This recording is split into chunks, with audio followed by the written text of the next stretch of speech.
Welcome to this explainer. Look up at the night sky on May 31st, 2026, and you're going to be looking at a seriously rare celestial event. Today, we're exploring the upcoming May 2026 blue moon, and we're looking at it through three completely different but equally fascinating lenses: objective astronomy, ancient Philippine folklore, and modern spiritual rituals.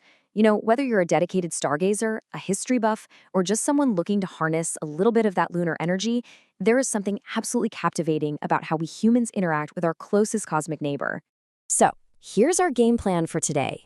We'll start with the science of the 2026 blue moon, then dive into Philippine lunar mythology, explore ancient shrines and sacred spaces, and finally wrap up with modern blue moon rituals. All right, let's jump right into section 1, the 2026 blue moon. Now, I hate to be the bearer of bad news, but if you step outside on May 31st expecting to see this glowing azure orb in the sky, well, you're going to be a bit disappointed. A blue moon actually has absolutely nothing to do with the color blue. It's really just a fascinating quirk of our calendar system. You see, the moon completes its phases roughly every 29.53 days, right? But our calendar months are usually 30 or 31 days long. And because of that slight mismatch, the calendar year and the lunar cycle just don't perfectly sync up. Because of that tiny divergence, things eventually align in a really special way, roughly every 2.8 years. Basically, we get about 12.37 full moons a year. Eventually, those leftover fractions add up and boom, we get a year with 13 full moons instead of the usual 12. So, when a full moon falls on the very first or second day of a month, like it's going to on May 2nd, 2026, there's just enough time for a second full moon to squeeze in right before the month ends. And that is exactly what makes the May 31st full moon a genuine astronomical rarity. And honestly, the blue moon isn't even the only thing May 2026 an incredibly busy month in the sky. Early on, way before the blue moon even shows up, we are treated to the Eta Aquariid meteor shower that peaks on May 5th with around 40 meteors per hour. And what's wild about this is that the shower is literally created by the ancient debris left behind by Halley's Comet. Then, just a few days later, the much more subtle Eta Lyrid meteor shower rolls through, which comes from comet Iris-Araki-Alcock. Throughout all of this celestial action, the moon is basically acting like our own personal tour guide, dancing right past 4 different planets. We're talking close approaches and conjunctions with Saturn on May 14th, Mars on the 15th, Venus on the 19th, and finally Jupiter on the 20th. It's this spectacular cosmic parade that sets the stage perfectly for the big blue moon finale on the 31st. Okay, moving on to section 2, Philippine lunar mythology. Now that we've got the hard science down, let's look at how people used to interpret the sky. Meet the Bakunawa. When ancient indigenous tribes looked up and saw the moon turning blood red, or just disappearing entirely during an eclipse, they weren't thinking about orbital shadows. No, they saw a monster. The Bakunawa is this gigantic, mythical sea serpent, complete with fish gills, scales, and massive fin-like wings. They believed this beast would rise straight from the ocean depths to swallow the moon whole. And to stop it, people would actually rush outside, beating drums and banging pots, creating this absolute deafening noise to startle the beast into spitting the moon back out. Imagine that scene. What's really fascinating here is how different regions adapted this monster into their own local stories. In the Visayan myth, get this, there were originally 7 moons in the sky, one for each night of the week. The Bakunawa successfully ate 6 of them. We only have our current moon left because the supreme god woke up and planted sharp bamboo shoots on its surface to protect it. But in the Bicolano myth, it's actually a tragic love story. Bakunawa was this beautiful goddess who fell deeply in love with the moon god, Balan, and when he rejected her, her broken heart turned into pure rage. She transformed into a monstrous serpent, cursed to eternally chase him across the sky. There's another really profound legend, this one from Tagalog mythology, that explains a basic scientific observation. Why is the moon so much dimmer than the sun? Well, according to the myth, the solar god Apolaki and the lunar goddess Mayari fought this massive divine war over who would rule the world after their father died. The fighting only stopped when Apolaki unintentionally struck Mayari in the eye, blinding her. Filled with regret, he agreed to share power. He rules the bright day, and she rules the night. But her light is dimmer because she can only shine with her one remaining good eye.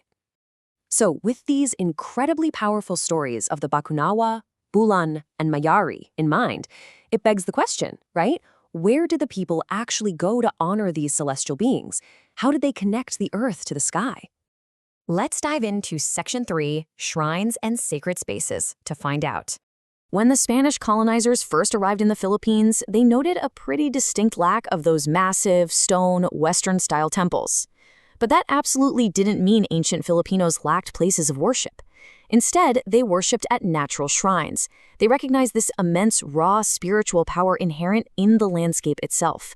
We're talking giant balete trees, deep caves, winding rivers, and towering mountains. These weren't just pretty scenery. They were the direct homes of the Dewata and Anito, the deities and ancestral spirits. For them, the landscape literally was the temple. So here is where history takes a heavy toll. Early Filipinos did actually build small, man-made wooden spirit houses and carved ancestral idols, but the Spanish colonization systematically destroyed them. For over 3 centuries, foreign missionaries burned the wooden shrines and planted crosses directly over sacred grounds. But here's the catch. You can burn a wooden altar, sure, but you cannot easily erase a mountain. You can't empty a sea. Because of that, the natural sacred sites survived, and they allowed fragments of these ancient indigenous beliefs to endure right up into the modern era. Because nature is so resilient, majestic mountains continue to safeguard that ancient lunar legacy today. Take Mount Media, as in the Visayas, for example. Historically, it was believed to be the home of the death god Siddhapa, who, according to the legends we just talked about, eventually married the beautiful moon god Bulan. Or consider Mount Pinatubo in Luzon, which is the sacred domain of the powerful Kapampangan moon god Apong Malyari. These peaks stand as these massive, unshakable monuments to a rich pre-colonial cosmos. Finally, let's zoom all the way into the personal level with Section 4, Blue Moon Rituals. So in modern Wiccan circles, drawing from perspectives like those shared on Spells 8, the blue moon isn't just an extra full moon tacked onto the calendar. It's viewed as a rare, highly potent window for major breakthroughs and deep healing. And it comes with very specific symbols to help focus your intentions. You've got the owl for hidden truths and intuition, the wolf for trusting your gut instinct, moonlit water for emotional cleansing, a mirror for totally honest self-reflection, and a key, which perfectly represents the choice to open a rare doorway that might not appear again for years. If you're curious, you can actually harness this energy yourself on the night of May 31st with a really simple moon water dreamwork ritual. It's straightforward, but it requires intention. First, you place a jar or a bowl of water right by your bed. Before going to sleep, you hold your hands over it and ask for guidance out loud, maybe asking what you need to let go of or what new path you need to explore. Then you just rest, trusting your intuition. The crucial part?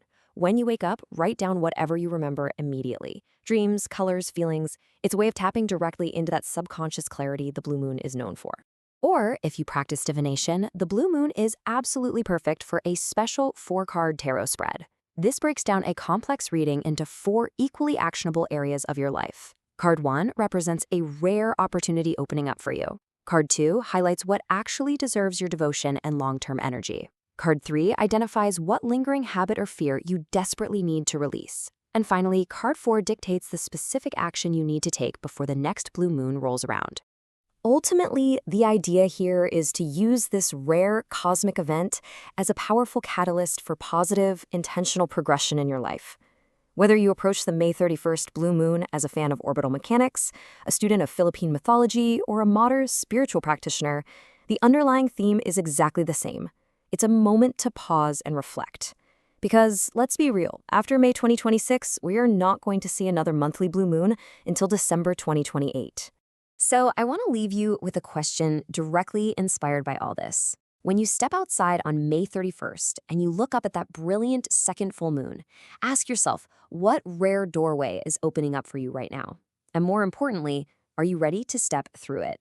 Thank you so much for joining me on this explainer. Keep looking up.